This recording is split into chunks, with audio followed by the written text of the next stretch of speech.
J'ai récemment commencé à m'intéresser à l'histoire de l'Algérie et je me demandais comment le pays s'appelait avant.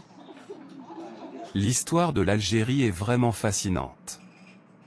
Avant d'être appelée l'Algérie, la région était connue sous plusieurs noms au fil des siècles. L'une des périodes les plus importantes de son histoire ancienne remonte à l'Antiquité, où elle était connue sous le nom de Numidie. Ah, intéressant.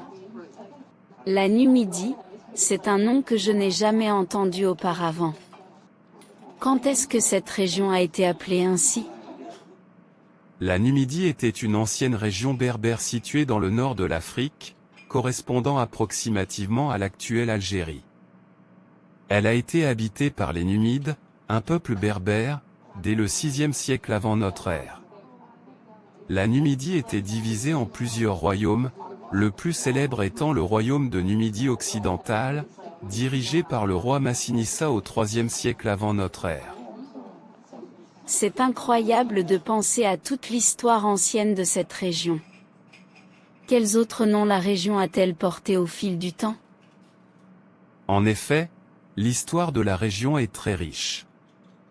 Après la Numidie, la région a été appelée Ifriqiya par les Arabes au 7e siècle, lorsque l'islam a été introduit dans la région.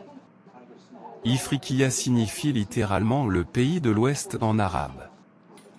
Plus tard, au Moyen Âge, la région était également connue sous le nom de Barbarie, un terme qui était souvent utilisé par les Européens pour désigner la côte méditerranéenne de l'Afrique du Nord. Ah, j'ai entendu parler du terme barbarie dans certains contextes historiques européens. C'est intéressant de savoir que cela faisait référence à l'Algérie.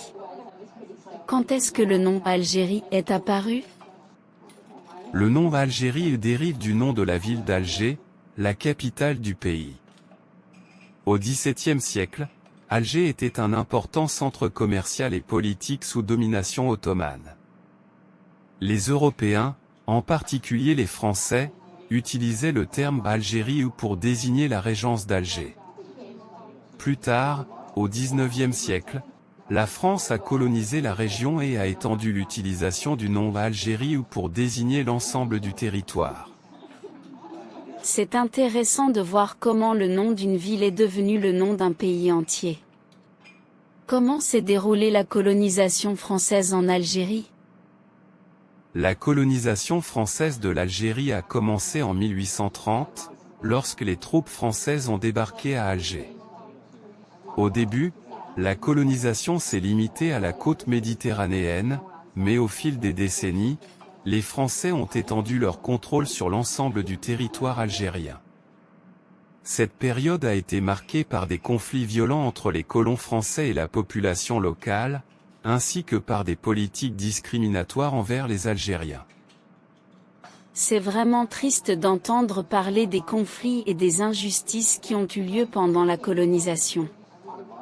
Comment l'Algérie a-t-elle finalement obtenu son indépendance? L'Algérie a obtenu son indépendance de la France le 5 juillet 1962, après 8 années de guerre d'indépendance. Ce conflit a été marqué par des luttes acharnées et des négociations complexes entre les nationalistes algériens du Front de Libération Nationale, FLN, et le gouvernement français. Finalement, un accord de cessez-le-feu a été signé en 1962, conduisant à l'indépendance de l'Algérie. C'est un moment historique crucial pour le pays.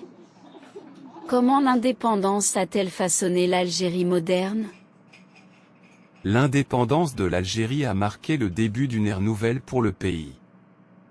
Après des années de colonisation, l'Algérie a entrepris des réformes politiques, économiques et sociales pour reconstruire le pays et instaurer une gouvernance indépendante. Cependant, le processus a été complexe et a été marqué par des défis tels que la reconstruction économique, la réconciliation nationale et la consolidation de l'identité nationale algérienne. C'est formidable de voir comment l'Algérie a pu surmonter les défis après l'indépendance.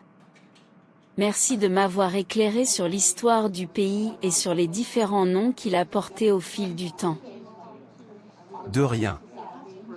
L'histoire de l'Algérie est riche et complexe, et il y a toujours plus à apprendre et à découvrir. Si tu as d'autres questions sur ce sujet ou sur d'autres aspects de l'histoire, n'hésite pas à me les poser.